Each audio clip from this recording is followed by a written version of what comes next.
Bonjour à tous, c'est Paul Mathieu et bienvenue sur la chaîne du Doc. Comme vous le savez, si vous êtes déjà abonné et que vous avez regardé mes vidéos précédentes, je commente très souvent des actualités sportives, notamment des accidents, des blessures ou simplement des problèmes de santé qu'ont pu avoir des sportifs. Mais dans la vidéo d'aujourd'hui, je vais vous parler d'un problème de santé que j'ai eu il y a quelques jours et qui aurait pu me coûter la vie. Ok, j'exagère un tout petit peu, mais c'est quand même un problème qui peut avoir des conséquences parfois graves chez les sportifs. Et pour être honnête avec vous, j'ai un petit peu de pudeur vis-à-vis de ce genre de sujet parce que j'ai toujours l'impression qu'un médecin, une personne qui vous donne des conseils sur votre santé ne doit pas s'afficher sur les réseaux sociaux en ayant fait lui-même des erreurs. Et pourtant, cette fois-ci, j'ai fait une erreur que je vais vous partager parce que plus j'y pense et plus je me dis que mon expérience peut vous servir et surtout éviter ce genre de problème. C'est parti pour la vidéo, installez-vous confortablement, ça va être un petit story time générique.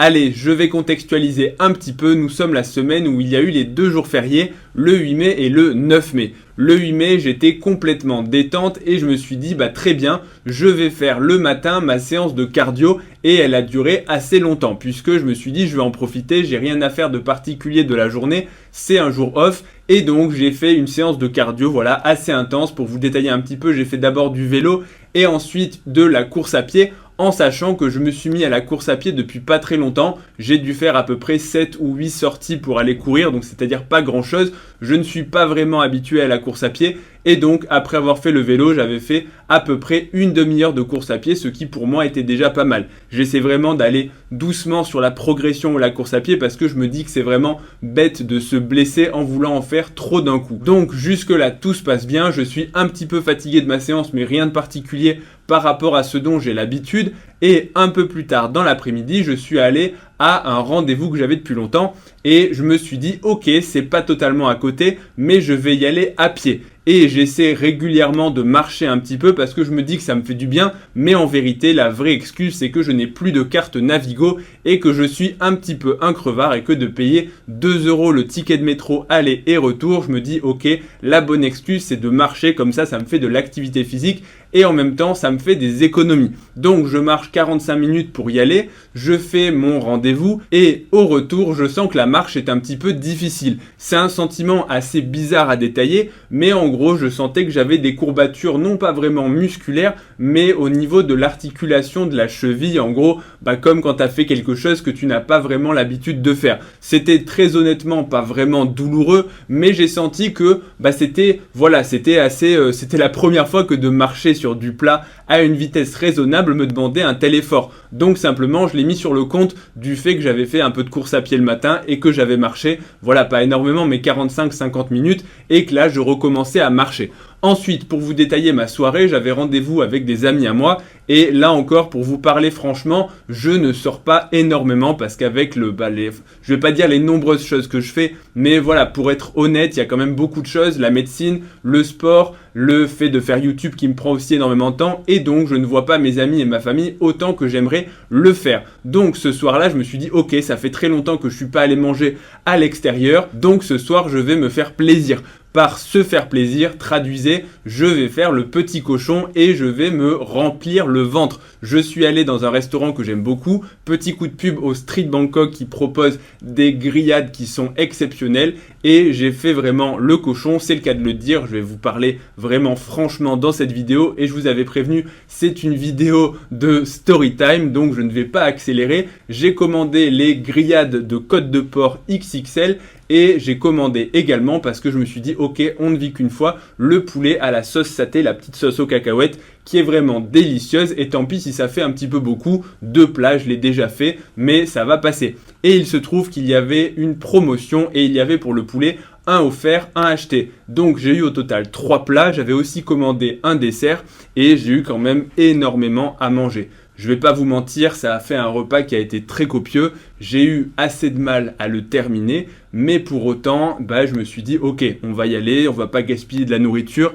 et j'ai réussi à tout finir. Mais c'est le genre de repas où tu sors de là et tu es distendu. Et en plus, ce genre de plat est quand même assez salé. Les sauces sont également salées. J'avais anticipé le coup parce que je sais que le sel, ça a tendance chez moi et chez beaucoup de gens à déshydrater un petit peu. Donc j'avais commencé à boire pour essayer de passer quand même une nuit correcte. Mais je vais pas vous mentir, j'ai passé une nuit qui n'a pas été très bonne. Le genre de nuit où tu as tellement mangé que tu ne peux même plus te retourner dans le lit. J'étais vraiment pas bien, je vais pas vous mentir, j'avais beaucoup trop mangé. J'ai fait une bêtise, désolé pour les végans qui regardent cette vidéo, mais avec toutes les côtes de porc que j'ai mangées, je pense que j'ai été puni. Et vous allez voir ensuite pourquoi. Donc je passe une mauvaise nuit, j'ai soif sans grosse surprise, je bois un petit peu, je me réveille, je tourne et je vire dans le lit, mais finalement je me suis quand même couché pas si tard que ça, et le lendemain matin je me dis ok, j'ai pas trop dormi mais c'est pas très grave, je vais aller m'entraîner le matin à 7h, je suis déjà debout de toute façon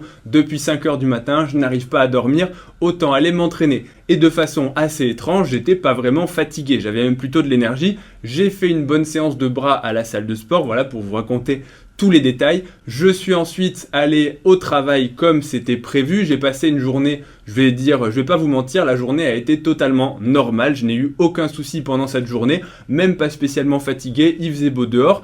Et ensuite, je suis rentré chez moi et en plus, c'était un jour de pont. Donc, il n'y avait pas non plus énormément de travail, il n'y avait pas de circulation. Bref, je suis rentré vers le coup des 19h et je me suis dit, je vais rejoindre ma copine à la salle de sport et je vais refaire un petit peu de cardio. Déjà, là, peut-être que vous commencez à voir la douille venir, mais pour autant, je me suis dit, voilà, je suis en forme, j'ai bien mangé. Autant aller faire une petite demi-heure de cardio tranquillement. Le but, c'est vraiment pas de forcer sur la machine, mais c'est vraiment d'essayer de faire un petit peu, en gros, d'habituer mes pieds à la course à pied, parce que là, je me dis que j'essaie vraiment d'y aller très progressivement, surtout pour habituer mes chevilles, mes tendons et mes mollets en gros à cet effort qui est nouveau.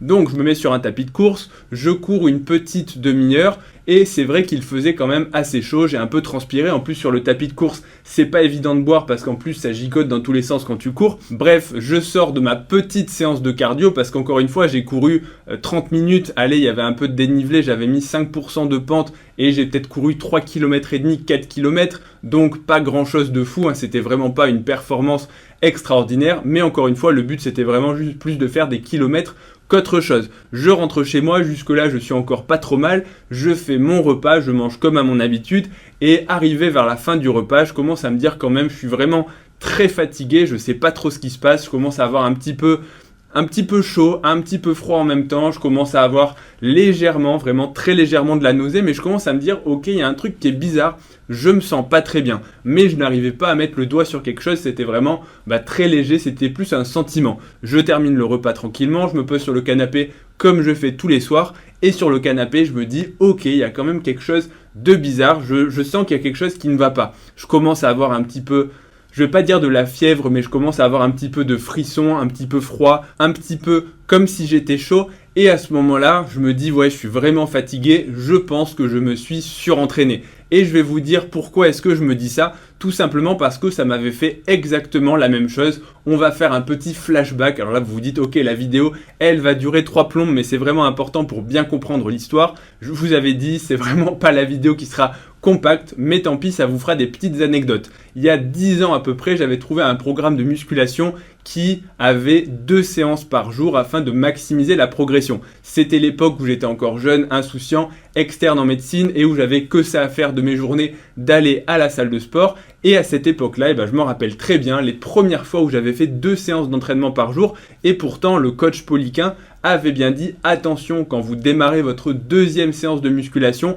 la première fois, allez à la salle de sport et ne faites qu'un seul exercice pour 5 séries. En gros, mettez un volume vraiment très faible sur la 2e séance parce que il faut vraiment laisser le temps à votre corps d'adapter et d'encaisser cette augmentation du volume. Donc, je savais déjà un petit peu et malgré tout, à cette époque, les premières fois où j'avais fait ma 2e séance, 4 à 6 heures plus tard, le soir, j'avais en général un petit peu, je vais pas dire de la fièvre, mais un petit peu de chaleur, un peu de sueur et des petits frissons, un peu comme ce que j'ai ressenti ce soir et c'était simplement en fait la réaction inflammatoire de mon corps à cette augmentation du volume d'entraînement. Donc jusque là, je suis dans mon canapé, je me sens pas très bien et je me dis ok, je pense que j'ai déconné, je me suis peut-être un petit peu trop entraîné, je suis allé 2 fois dans la journée. c'est pas la première fois que je le fais récemment, mais là peut-être que j'ai pas très bien dormi la nuit d'avant. Donc peut-être que voilà, j'en ai trop fait et j'aurais dû rester chez moi au lieu de me dire c'est pas grave, et c'est quand même de faire un petit peu plus d'entraînement. Donc voilà, je suis dans mon canapé, je commence à me sentir de plus en plus fatigué. Vous savez, quand vous êtes un peu en boule comme ça et que vous n'avez plus envie de bouger, mais je me dis c'est pas grave, il est 23h, essaie d'aller jusque dans ton lit, de te traîner, parce que c'est quand on s'endort dans le canapé où vraiment c'est pire que tout, il vaut mieux aller au lit, se coucher une bonne fois pour toutes, et puis basta. Donc je me dis ok, je vais dans le lit, je m'endors très rapidement pour le coup parce que j'étais exténué, sauf que je me suis réveillé finalement assez tôt, vers le coup de 2h ou 2h30 du matin, je sais plus vraiment, mais ensuite j'ai commencé à passer une très mauvaise nuit et j'étais dans mon lit, j'avais un petit peu des douleurs au niveau des jambes, j'avais un petit peu toujours cette sensation mais vraiment très léger de nausée, de me sentir pas bien de façon générale, mais sans vraiment arriver à mettre le doigt sur quelque chose de précis. C'était plus une sensation de mal-être que véritablement une douleur quelque part. Mais j'ai commencé à tourner un petit peu dans le lit, à gigoter, à plus trop savoir exactement ce que je faisais. Et je n'ai bien sûr pas réussi à me rendormir de la nuit. Je me suis réveillé parce qu'au bout d'un moment, quand tu es dans le lit, tu sais plus trop quoi faire, donc je me suis réveillé, je suis allé boire, bref, et qu'est-ce qui s'est passé ensuite? Pas grand chose, je passe ma nuit comme ça un petit peu, vraiment pas bien, j'ai peut-être dû me rendormir par morceaux, mais vraiment pas beaucoup à chaque fois, puisque régulièrement, je me réveillais et à nouveau, j'arrivais pas à trouver de bonne position pour dormir. Et qu'est-ce qui se passe quand on passe une nuit où on n'arrive pas à dormir? Il se passe que on va quand même uriner. Donc je vais uriner, je vous dis ça parce qu'ensuite ça aura son importance pour la suite. Et le matin arrive le moment du réveil, 7h30. Bon, il est samedi, me demandez pas pourquoi le réveil à 7h30 un samedi, mais au final j'étais déjà réveillé, donc ça n'a pas changé grand chose. Sauf que à ce moment-là, j'ai eu difficulté à me lever, mais vraiment extrême. Je me sens exténué, je n'ai plus aucune force. Et me lever du lit me demande une force incroyable. À ce moment-là, je me sens vraiment pas bien, j'ai le cœur qui bat hyper vite, alors hyper vite façon de parler, mais j'étais au moins à 100 ou 110 battements par minute. J'avais toujours ces grosses douleurs au niveau des jambes. Quand je dis grosses douleurs, c'était pas vraiment des grosses douleurs, mais c'était plus une sensation de mal-être au niveau des jambes. J'arrive tant bien que mal à me lever, alors là on dirait que je suis mourant, j'étais pas mourant, mais ça a vraiment été un gros effort, comme si j'étais complètement vidé de mon énergie, et là je me dis ok, t'as vraiment déconné, tu es rentré dans le surentraînement, et le fait de t'être entraîné 2 fois dans la journée, c'est vraiment quelque chose je suis désolé du terme pour moi-même, mais quelque chose de débile, tu en as trop fait, et t'aurais dû te modérer un petit peu plus et y aller beaucoup plus progressivement. Bref, là, qu'est-ce qui se passe ensuite? Je me lève, j'arrive à me traîner difficilement vers le canapé, je vais boire un coup, mais ça ne change pas grand-chose. Je me dis, ok, qu'est-ce que je vais faire de ma journée? Parce que là, vraiment, je ne suis pas bien du tout. Et là, d'un seul coup, c'est la révélation. Camille, qui est un brillant médecin, alors c'est une blague parce qu'elle n'est pas du tout médecin, mais elle m'a dit « Mais Paul Mathieu, mais tu sais ce qui t'arrive, tu es déshydraté, tu devrais boire quelque chose. » Et à ce moment-là, j'avais pas du tout fait tilt, mais le fait qu'elle me le dise, en fait, ça m'a d'un coup traversé l'esprit, comme quoi on n'est vraiment pas un bon médecin quand il s'agit de soi-même. Et en vérité, quand elle m'a dit t'es déshydraté, et je vais vous dire pourquoi elle me dit ça, c'est tout simplement parce qu'elle est allée aux toilettes, que je n'avais pas tiré la chasse d'eau pour ne pas la réveiller, et bien évidemment pour la planète, pour ne pas gaspiller de l'eau inutilement, vous le savez, et qu'elle m'a dit c'était hyper concentré, donc manifestement tu as un gros problème de déshydratation. Et à ce moment-là, ça a fait tilt, c'était vraiment l'illumination où je me suis dit, mais bien sûr, elle a raison, je suis complètement déshydraté et j'en ai tous les signes. Je commence à ce moment-là à prendre mon pouls parce que si vous sentez votre pouls battre, c'est le reflet en fait de votre pression artérielle. Et j'avais un pouls qui était extrêmement faible. En tout cas, il était beaucoup plus faible qu'à son habitude parce que je sais un petit peu la force de mon pouls habituellement, ce qui encore une fois reflète la tension artérielle en plus d'avoir la fréquence cardiaque qui était très rapide. Donc à ce moment-là, je me suis levé, je suis allé boire et puis c'est vrai que en plus le côté un peu traître, et c'est pour ça aussi que je fais cette vidéo, c'est que la déshydratation, on ne la voit pas forcément venir parce que là, elle est venue de façon très insidieuse sur la journée. Et en plus, le pire dans tout ça, c'est que j'étais tellement mal que je n'avais plus faim et surtout je n'avais plus soif. On est dans un tel état finalement de mal-être qu'on est recroquevillé sur soi qu'en fait j'avais même plus soif, alors que pourtant instinctivement on devrait se dire bah si tu es déshydraté, tu vas avoir soif et tu vas avoir envie de boire. Et ça c'est vrai dans les premiers stades de la déshydratation, quand la déshydratation arrive, mais au bout d'un moment quand la déshydratation est relativement profonde et qu'il commence à y avoir la baisse de tension artérielle, les signes un petit peu généraux avec les nausées, les douleurs abdominales, les douleurs un peu généralisées, en fait la sensation de soif peut être masquée. Et d'ailleurs ce que je ne vous avais pas dit, c'est que la veille, ça me revient maintenant, j'avais après mon repas, le matin à la salle de sport, je m'étais pesé parce que après ma première séance du matin, je m'étais dit ok, je suis vraiment hyper plein et je m'étais pesé à 90 kg alors que mon poids habituel c'est 85 kg. Donc j'avais pris 5 kg sur le repas, donc c'est quand même un gros repas, hein. J'avais fait une vidéo sur Larry Wheels qui avait repris 16 kg en 3 ou 4 jours, et ben je vaux pas vraiment mieux que lui sur ce coup-là. 5 kg en un seul repas, c'est quand même pas mal du tout dans la débilité. Et le soir après ma séance de cardio, parce que dans la journée bah forcément hein, j'avais évacué toute l'eau en excès parce que bah, du coup avec la rétention d'eau liée au sel et en gros le sel qui était présent dans ces 3 plats qui étaient bien sûr bah, dans les restaurants ils font ça, hein, ils mettent du sel parce que ça donne du goût, ils cuisinent avec des sauces et tout ça et donc c'est des repas qui sont très riches en sel, donc si on ne boit pas beaucoup et même si on boit bah, on va faire forcément un petit peu de rétention d'eau, sauf qu'ensuite dans la journée d'après, dans les 24 heures qui vont suivre, on va éliminer cette rétention d'eau et on va aller uriner beaucoup. Et c'est ce qui m'était arrivé dans la journée, j'étais allé beaucoup aux toilettes et par curiosité après ma séance de cardio de 30 minutes le soir, j'étais retourné me peser et je pesais à nouveau 85 kg.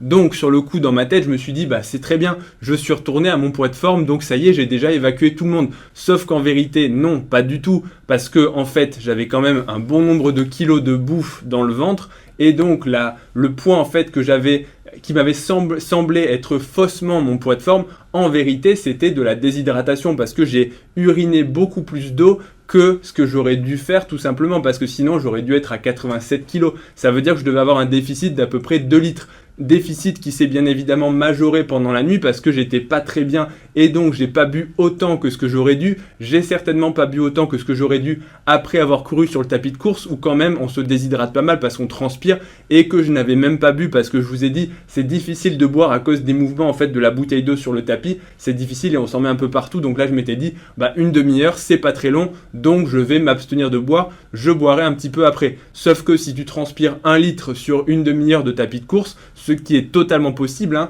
parce qu'on peut transpirer jusqu'à 3 litres par heure dans les ambiances les plus chaudes quand on fait un effort, donc je transpire relativement beaucoup.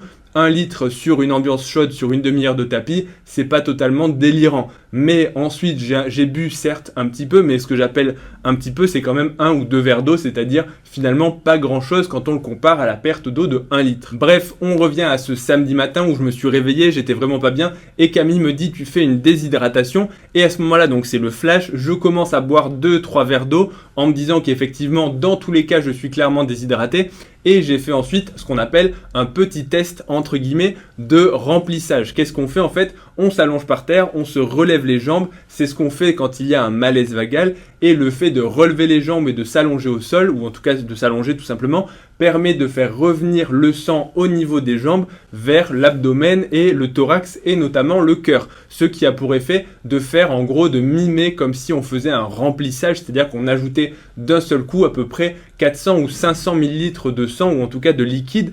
Et immédiatement en faisant ça, j'ai senti mon pouls, parce que du coup je suis entraîné à le faire, je l'ai fait sur moi-même, j'ai immédiatement senti mon pouls qui redevenait beaucoup plus fort et surtout ma fréquence cardiaque qui s'est ralentie d'à peu près 10 à 15 points de façon quasiment instantanée en 2 à 3 minutes. Et en plus, je me suis senti tout de suite beaucoup mieux en termes de force. Alors oui, j'étais au sol bien évidemment, mais j'ai senti que je me sentais un peu mieux sur le plan général. Donc je me suis dit, ok, ça veut dire que je suis clairement déshydraté et que je dois avoir un déficit de probablement au minimum 500 ml, voire même probablement 1 litre à 1 litre et demi. Donc à ce moment-là, j'ai commencé à boire.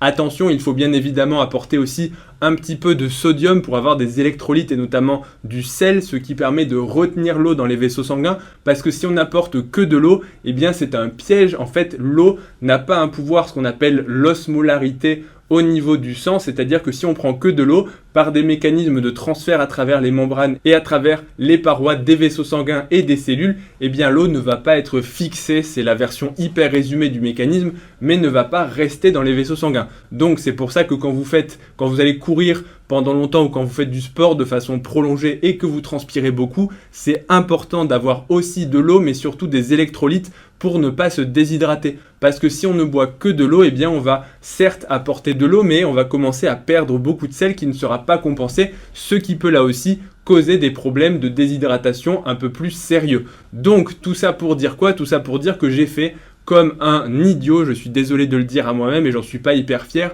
mais j'ai fait une déshydratation sévère, je vais pas vous mentir, j'étais pas à l'article de la mort, mais malgré tout c'était une déshydratation assez profonde puisque je vous dis, j'ai rarement passé une journée aussi mauvaise que la journée du samedi où vraiment j'étais vidé. Et même après m'être réhydraté, il faut un petit peu de temps avant que le contre-coup de cette fatigue ne puisse s'atténuer. Donc pourquoi je fais cette vidéo? Tout simplement parce que la déshydratation est quelque chose qui peut toucher tout le monde. En fait, qu'est-ce qui s'est passé? C'est tout simplement l'énorme repas du soir que j'ai fait avec un excès de sel, le fait que j'ai bu mais pas suffisamment, donc en fait l'apport massif de sodium m'a déshydraté. Le lendemain, j'ai ensuite évacué beaucoup de sel et beaucoup d'eau, sauf que je n'ai pas bu assez d'eau pour compenser les pertes et du coup toute l'eau est partie dans les urines en fait avec l'excès de sel et ensuite c'est un peu on va dire l'accentuation du problème par le cardio, la transpiration et le fait que j'étais pas très bien et que je me suis dit non, j'ai pas faim, donc au lieu de me forcer à manger et à boire, je vais me mettre en boule et attendre que ça passe. Ce qui est une erreur et c'est pire que tout parce que quand on est déshydraté et qu'on commence à ressentir un peu ces signes, en fait on a même plus soif et même plus faim et il faut pourtant se forcer à boire et se forcer à manger un petit peu. Et c'est tout le problème, quand c'est léger on arrive à boire parce qu'on a soif, mais quand c'est plus profond, des fois ça ne veut même plus rentrer et le simple fait de boire ou de manger peut conduire à des nausées et des vomissements. C'est pour ça que dans les cas les plus graves, il faut aller à l'hôpital pour être perfusé et avoir du remplissage de sérum physiologique. Et malheureusement, la déshydratation, ce n'est pas des blagues, on peut encore en mourir aujourd'hui en 2024. Et malheureusement, même chez des adultes bien portants. Bien évidemment, en mourir, c'est quelque chose de grave, mais si vous prenez des terrains fragiles, des enfants en bas âge, des bébés, des personnes âgées ou des personnes avec des pathologies, et dans des situations de déshydratation très sévères, notamment l'exemple de la canicule avec le coup de chaleur, c'est une déshydratation très importante, ça avait tué énormément de personnes. Donc j'espère que mon petit témoignage de cette erreur dont je ne suis pas très fier, mais plutôt que de la garder pour moi, je pense qu'il faut savoir partager ces erreurs pour essayer d'en faire profiter en fait tout simplement le plus de personnes possible. J'espère que cette petite vidéo Storytime vous aura plu, ce que je ne fais pas d'habitude. Dites-moi en commentaire si déjà une déshydratation vous est déjà arrivée parce que je pense que c'est arrivé à plus de personnes qu'on ne le croit. Deuxième chose, n'oubliez pas non plus si ça vous a plu le pouce bleu et l'abonnement à la chaîne pour ne rien rater des prochaines vidéos. Retrouvez-moi également sur Instagram et sur TikTok ledoc.pm. Et je vous dis à bientôt pour la prochaine vidéo. Salut à tous.